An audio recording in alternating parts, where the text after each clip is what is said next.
software company headquartered in Berlin, and we're building the all-in-one SaaS CPM solution for the office of CFO.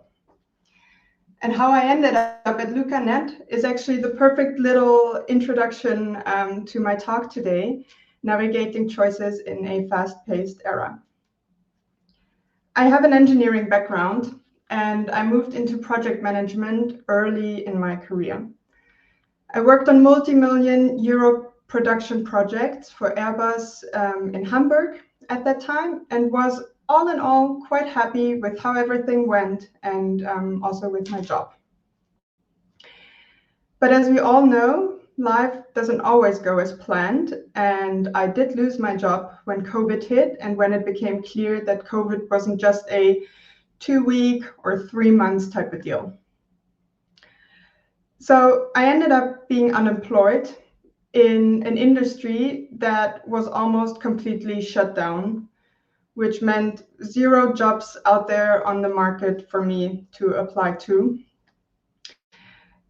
I ended up having a couple of offers on the table a bit later, and one of them being from LucaNet, a software company working in an industry that I had close to no touch points with so far, and an office in Berlin.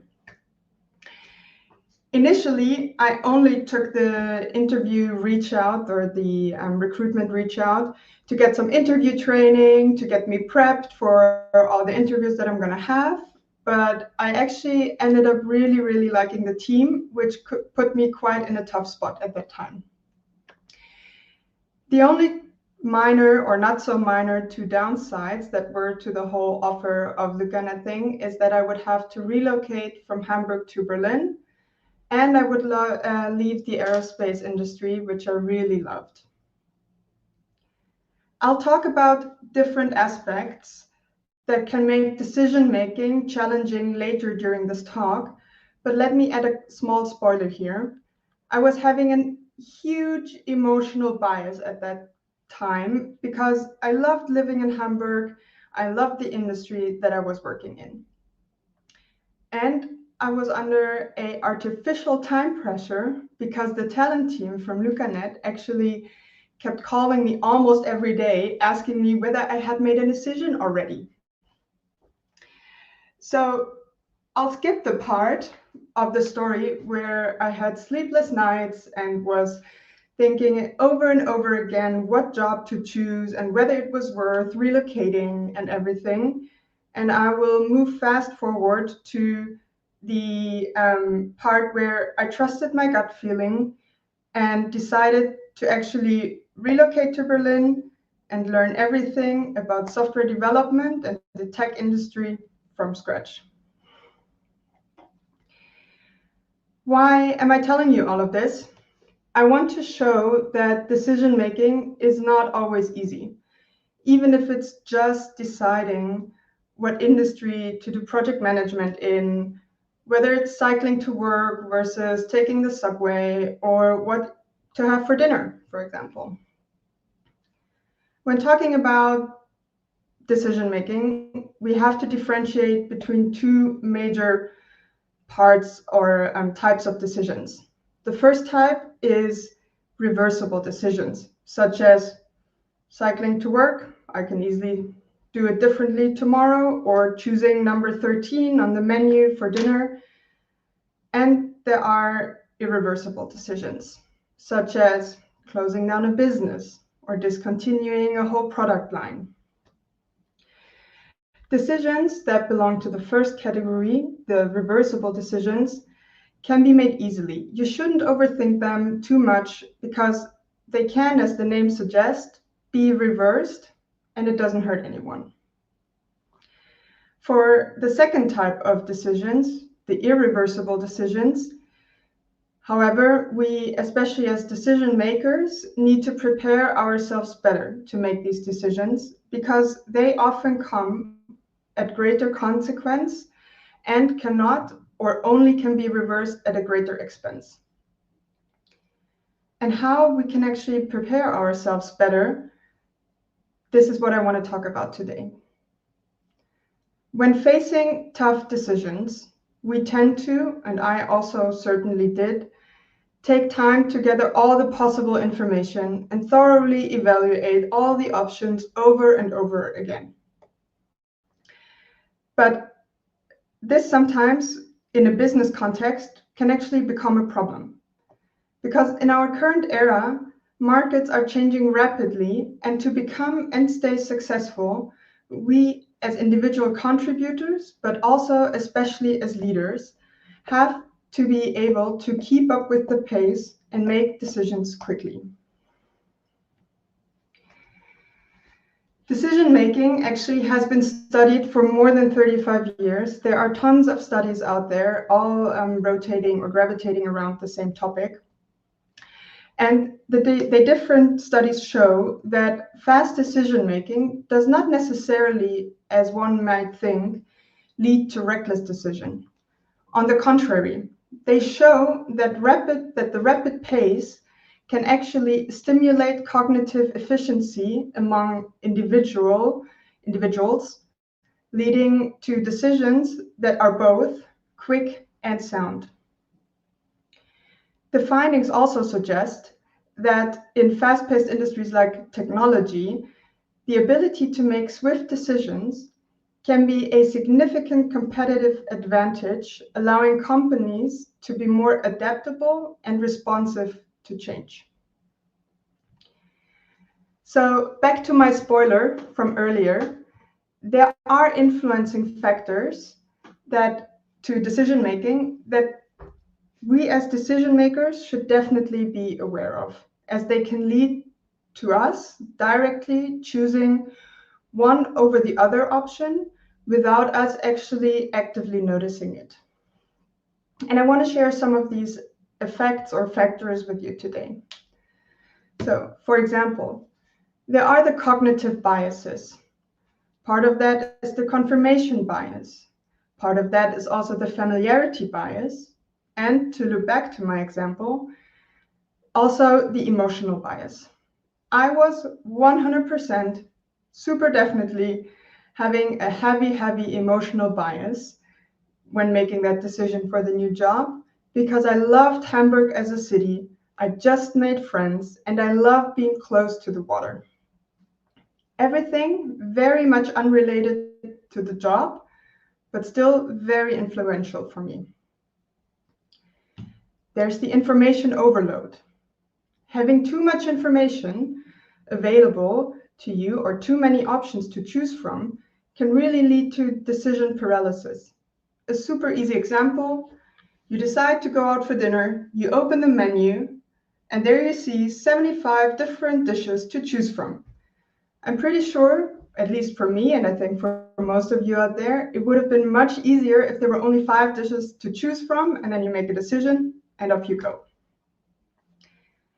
There's the fear of making a wrong decision. If you're scared of failing, you probably won't try out a new project or try out a new idea that could actually been successful at the end. Fear can also cause stress and anxiety, which can then cloud your judgment and make it even harder to make a clear and rational decision. So while it's very much normal for all of us to have fears, it's important for us to not let them control us in a way that it influences our decision making. There's conflict advice or conflicting advice. Imagine you're a business owner thinking about expanding your business, and you go to your financial advisor and they tell you, best idea ever, do it, the numbers look great, just go for it. Then you also consult your operations manager, and they tell you that they're not quite sure whether expanding at this time would actually be the right decision because they feel that the team is already quite overstretched. So you have conflicting advice there. And even though our general goal is to make decisions quickly, there's also the challenge of having time constraints. Being under time pressure can lead to rush decisions and then to potential mistakes. However, and I think most of us leaders out there know that, sometimes it's just unavoidable to have time pressure.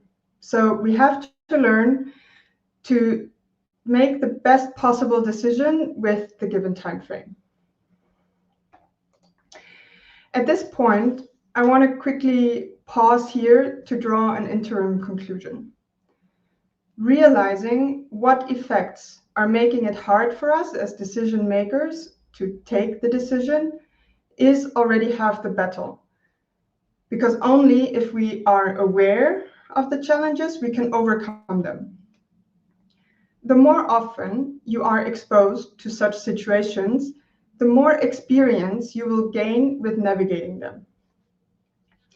As a young professional, it's definitely more or harder to make an impactful decision than if you're in the industry already for a couple of years, a decade, or maybe even 2 decades. So don't stress yourself too much, and trust me, it does get better with time, because no one, and really no one, is born a master.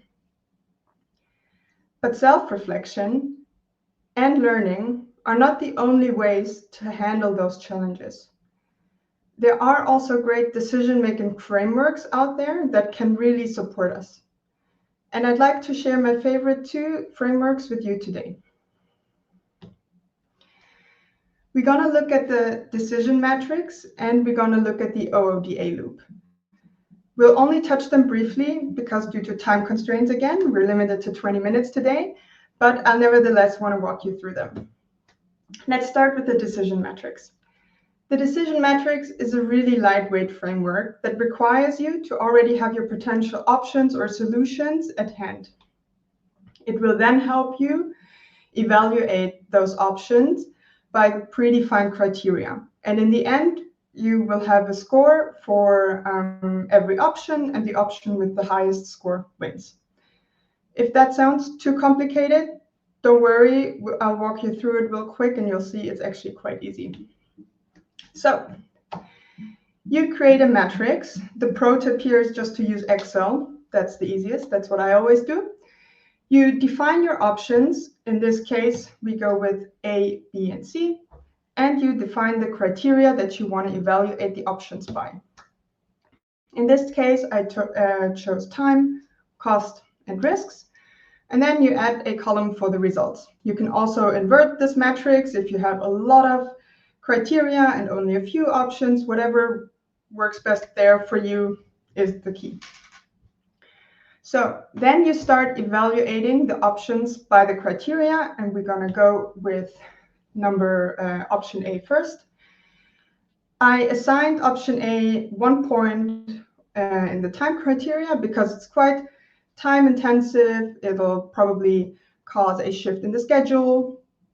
Then for costs, it is costly, but maybe not as expensive as either other options or as you could imagine.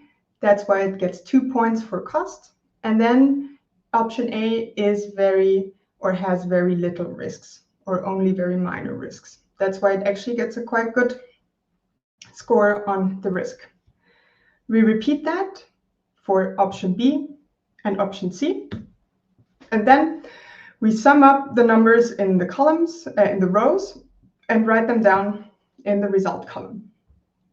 Et voila. Option B has the highest score, and that's what we're going to go with. If you are facing a lot of options, you can also definitely evaluate them in different matrices for different criteria, and then narrow them down until at the end you have a winner.